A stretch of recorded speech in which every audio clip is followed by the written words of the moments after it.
I became a doctor at the age of 22, and I wish someone was honest with me about making money and being a UK medical doctor. When most people think about healthcare, they think about the US. And most doctors, from what it looks like on social media, have their own clinics, they have really nice houses, really nice cars, they make an impact.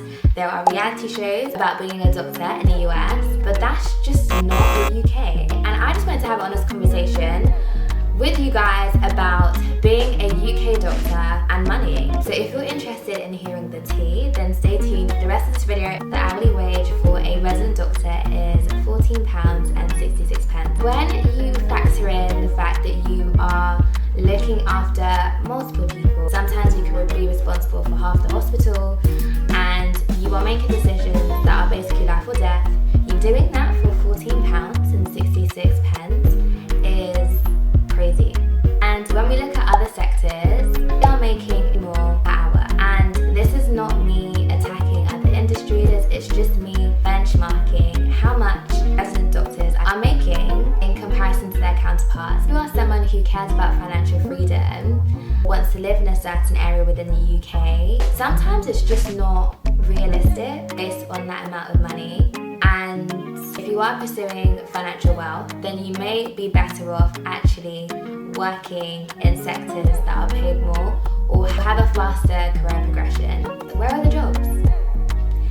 It's crazy to think that you go to medical school for 5 to 8 years, depending on your journey, you accumulate hundreds of thousands of pounds worth of debt to not know whether or not you'll have a job. Again, crazy. And this issue is a multi-dimensional problem. It doesn't just affect the bottom half of the panel, it also affects the top half of the panel. So there are consultants who cannot get jobs in their specialty. There was a news article which showed that qualified GP doctors were struggling to get jobs, and there were a few who were looking for alternative streams of income and were exploring working for Uber and working for Tesco just to be able to make ends meet. And then you have the bottom half of the issue where resident doctors who are looking to become a specialist in a specific area, but they cannot get a training post in the specialty that they want to be a consultant in. And earlier this month, there was a news article which showed the competition ratios in the UK, and to be a cardiothoracic surgeon, the competition ratio was 17 to 1. So 17 people were applying for one training program, and I can't remember how many training programs they were in total throughout the UK, but I will insert a screenshot here for you to see. So jobs are becoming really difficult, and you need a job. Like, you need to be able to make your monthly wage so you can pay your bills. Otherwise, it can cause you to be super anxious, and there are people who are really anxious about how they're going to make ends meet. And there are people who I know who've had to move areas entirely, literally like pick up their families and go somewhere else because they haven't been able to find a job in their local area. Let's talk about time costs. So if you haven't heard about time costs, I basically have flipped it from opportunity cost. Opportunity cost is basically when you choose an opportunity, the cost associated with choosing an opportunity. It could be positive things, and it could also be negative things that you're missing out on as a result of choosing that opportunity. So now that the definition side of things is over, the time cost, which is basically opportunity cost of being a UK doctor. So compared to other sectors, let's say you were on the ball, straight out of foundation training to specialty training post, you passed your exams first time round, you didn't struggle to get a consultant post, you have probably put in at least 10 years before you become a consultant. And now you're a consultant, which is an achievement, a big achievement in itself, and your starting salary is, like I said, around the £80,000 to £90,000 mark. In that 10-year time frame, if you had a friend that was in corporate, for example, in 10 years, they might be a vice president, they may be associate partner, they may have started their own business and are doing amazing things in the venture capital space, they might be a really senior manager, they would have probably been earning £80,000 to £90,000 a lot more sooner than you would have. And with that money, if they plan well, they would be able to save and have disposable income which they could use to invest. And so by them investing their money sooner, they are taking advantage of a beautiful thing called time. And with time, things increase in value, you get the compounding effect. It's one of the reasons why Warren Buffett is one of the most amazing investors of our time. If you are prioritizing financial mobility and financial freedom, that could be a large opportunity cost that could be detrimental to how quickly you're able to achieve your finance goals. And then the mass exodus.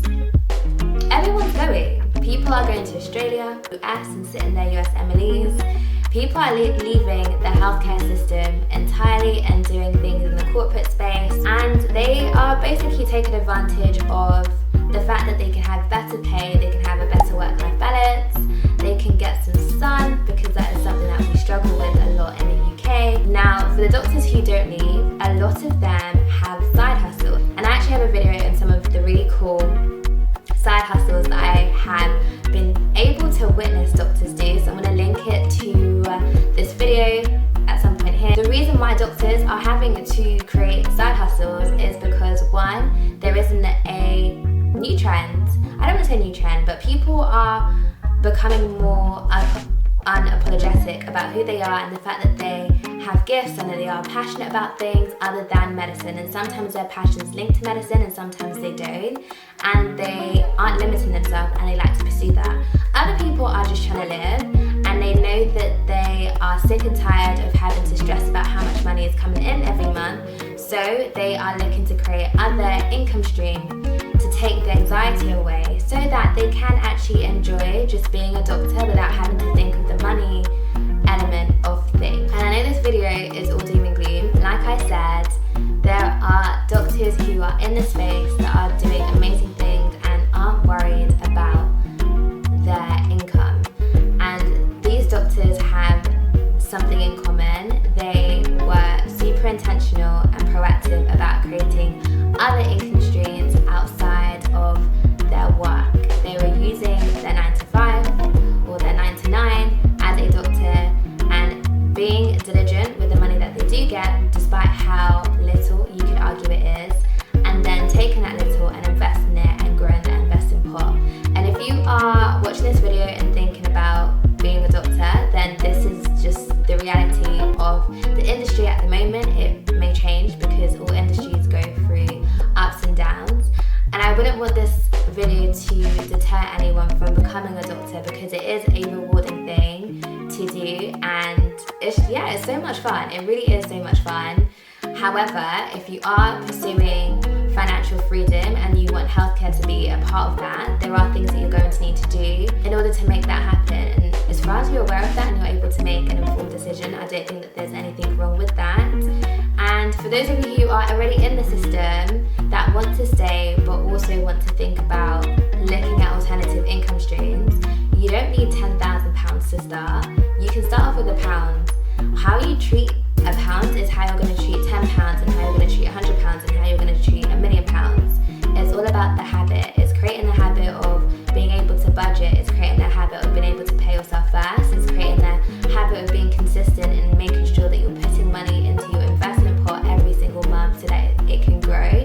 It's building the discipline to not touch the money once it's in there, because if you keep touching it and taking it out and putting it in, it's not necessarily going to grow. So if you are interested in investing, I'm going to link a playlist that talks about all the different investment strategies that you can take advantage of. If you have any questions on other areas within healthcare and specifically about the job, income, money, investing, then definitely let me know in the comments. Otherwise, I will see you in my next one.